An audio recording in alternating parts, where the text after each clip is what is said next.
Welcome back. Grant County is moving closer to fixing the Youth Services Center after portions of it sank in early 2014. The Grant County Commissioners agreed to hire a general contractor to coordinate using concrete to raise the sections of the building that sank. A break in a 1-inch water pipe used for irrigating landscaping leaked about 184,000 gallons of water underneath the building.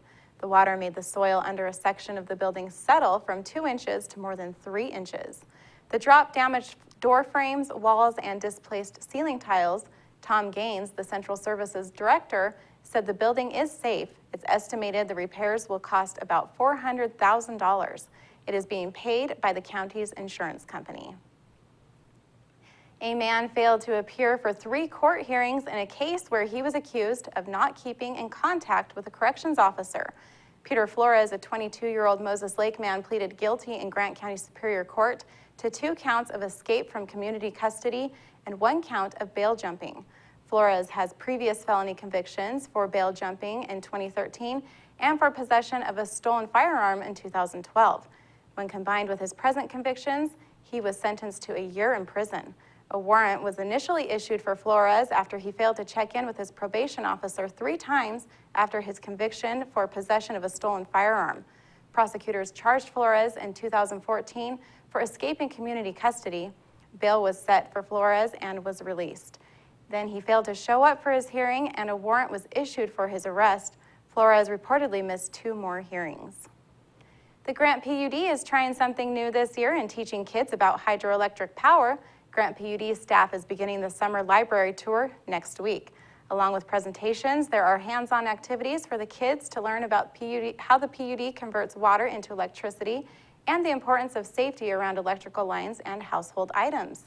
PUD spokesperson Chuck Allen said this is the first year for them to take part in the summer reading program with the North Central Regional Library.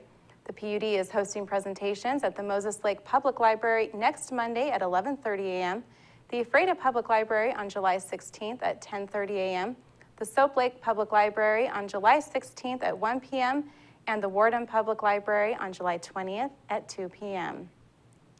In Northwest news, a Washington man may have just reconnected with his daughter he didn't know he had until he saw a photo on Facebook. A Seattle woman shared it in her search for her long-lost dad, and it may have finally reached the man that she's been looking for. Curo's Caitlin Boldock has more. On a whim, Tina Gomez posted this photo to Facebook, hoping it would lead her to her long-lost father. She knew his name, but she had no idea who he was. Now, that photo was shared and reshared tens of thousands of times until it wound up on Rick Castellanos' computer screen. I go, I'm going to call her up. So I got him in my truck, and then I took a picture of myself, and I sent it to her, and called her up. Gomez says she was stunned to hear his voice on the other end of the line. He said, you know, I remember your mom. She was very beautiful, and I'm just amazed. I'm excited, and he said, I don't know what to say. Castellanos says he dated Gomez's mother in California for a couple months and then moved to Vancouver, not knowing she was pregnant. I wish I would have known. Gomez, who now has a family of her own, says she always felt like a little piece of her was missing. Turns out Castellanos has always felt the same way too, without knowing why. I've been looking for something like this. I've been looking for something like this for a long time. And I am pleased. I'm very happy. I wish I would have known. My life would have been so much different. The two are now sharing stories about themselves over the phone. Castellanos says he can already spot out some similarities. Her mouth, by the way she talks, by the things that she's done in her past, it's kind of like, well, I'm sorry that I've done that too, you know. It could be a reunion decades in the making, and all thanks to Facebook. I thank everybody today. I thank Tina for just going out there and looking for me and wanting me all these years.